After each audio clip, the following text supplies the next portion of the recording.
मिलनपुर नाम के एक शहर में सीता नाम की एक लड़की रहती थी। उसकी कॉलेज खत्म होने के बाद उसके पिता ने समीर नाम के एक लड़के के साथ उसकी शादी करवा दी। शादी के बाद सीता और समीर दोनों एक दूसरे के साथ खुशी से ही रहने लगे। कुछ दिनों में दोनों का एक बेटा भी हुआ, सनी। लेकिन समय के साथ समीर की माँ बिजली और सीता की हर छोटी छोटी बात को लेकर झगड़ा होने लगी। माँ जी, जरा टीवी के रिमोट दीजिए तो।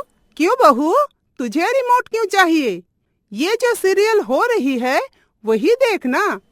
नहीं माँ जी, मुझे सीरियल नहीं देखनी, मुझे मूवी देखनी है। नहीं नहीं, मुझे सीरियल ही देखनी है। तो जाना, अपनी वो पड़ोसी वाली सहेली मीता के घर जा, वहाँ जाकर देखना मूवी। माँ जी, आप हर वक्त ऐसा क्यों करते हैं? मैं क्यों जाऊँ दूसरे के घर टीवी देखने?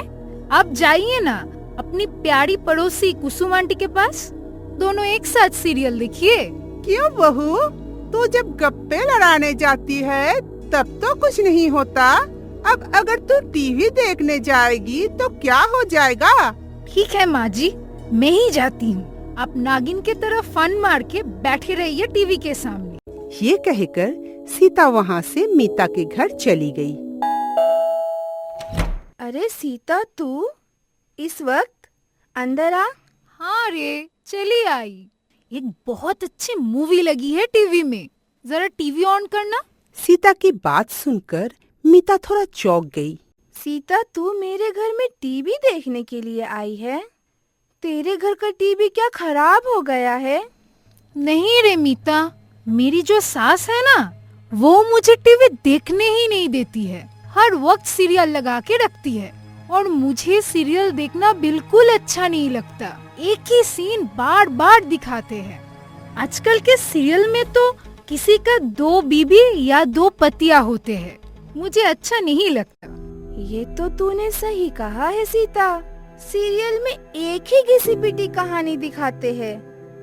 लेकिन सीता, तुझे नहीं लगता कि तेरी सास सिर्फ सीरियल देखने के लिए हर रोज तुझसे पहले टीवी के सामने नहीं बैठ जाती है, ताकि तू अपनी मनपसंद की चीज टीवी में ना देख पाए, इसलिए सीरियल लगा कर रखती है? ऐसी बात है क्या? मैंने तो इस तरह से कभी सोचा ही नहीं। और नहीं तो क्या, तू ही बोल। वो हर बात पर तुझसे आगे जाना चाहती है, तुझसे अपनी हर बात मनवाती रहती है। तो अब मुझे क्या करना चाहिए रे?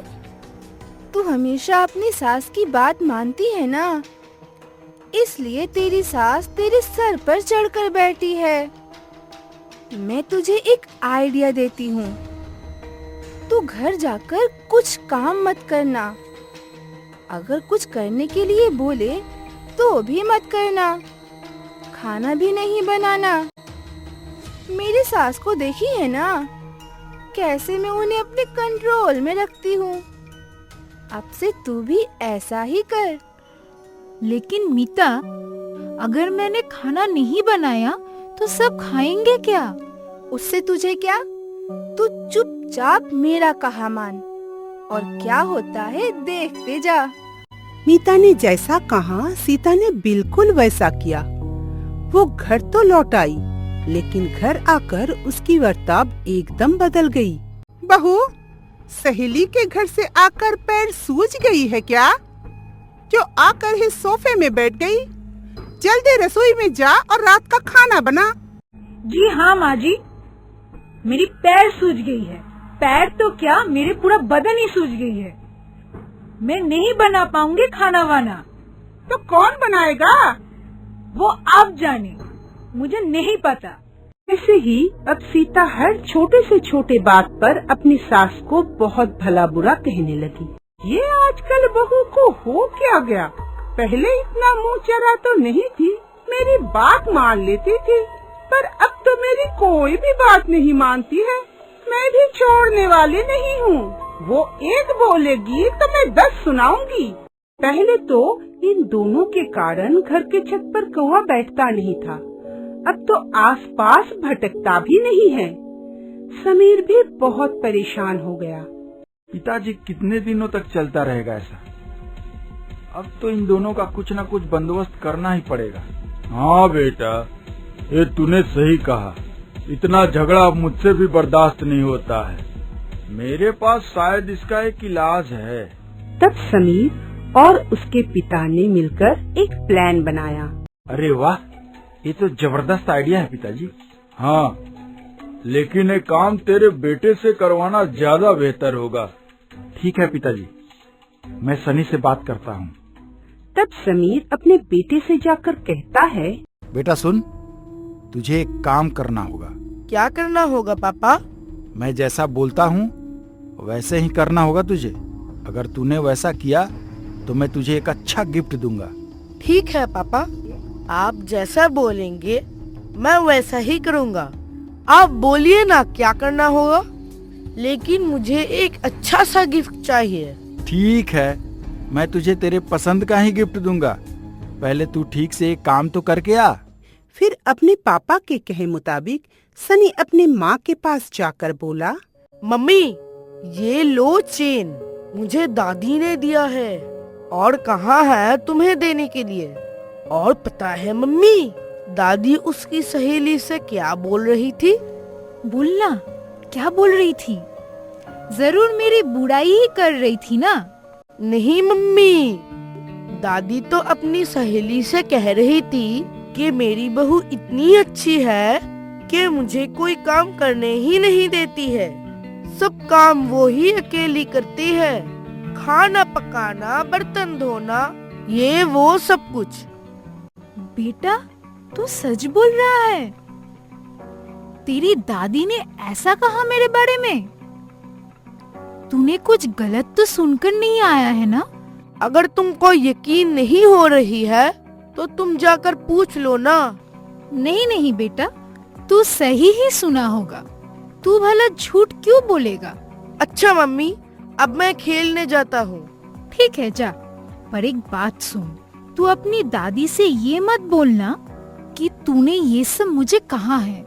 ठीक है, नहीं बोलूँगा। ये सब बोलकर सनी वहाँ से चला गया और फिर अपनी दादी के पास जाकर अपने पापा का दिया हुआ दूसरा चेन लेकर अपनी दादी को देकर दादी से कहता है, दादी ये लो आपके लिए। मेरे लिए? कौन लाया है? दादी ये मम्मी ने भेजी है आपके लिए। और पता है दादी, मम्मी अपनी सहेली मीता आंटी से क्या बोल रही थी?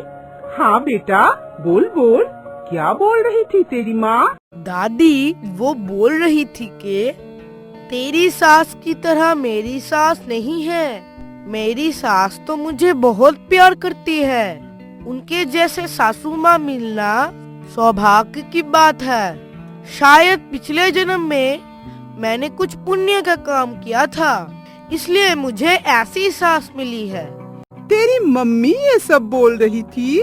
और नहीं तो क्या, यकीन ना हो तो मम्मी से जाकर पूछ लो। नहीं बेटा, यकीन क्यों नहीं होगा। अब तो जा। ये सब सुनने के बाद बिजली बहुत खुश हो गई और सीता के पास जाकर बोली, मुझे माफ कर देना बहू, मैंने तेरे साथ बहुत बुरा बर्ताव किया है। आज से तू मेरी बहू नहीं, तू मेरी बेटी है। माँ जी, मैंने भी आपके साथ बहुत बुरा बर्ताव किया है। हो सके तो मुझे भी माफ कर देना माँ जी। आज से मैं कभी भी आपके साथ बुरा बर्ताव नहीं करूँगी। आज से आप आराम करेंगे, घर की सारी जिम्मेदारी मेरी। उन दोनों को ऐसे मिलते हुए समीर और उसके पिता पीछे से छुप छुप कर देख रहे थे। वो दोनों भी बहुत खुश हो गए और उस दिन के बाद से सास बहू में कभी भी झगड़ा नहीं हुआ। वो लोग एक साथ बहुत खुश रहने लगे।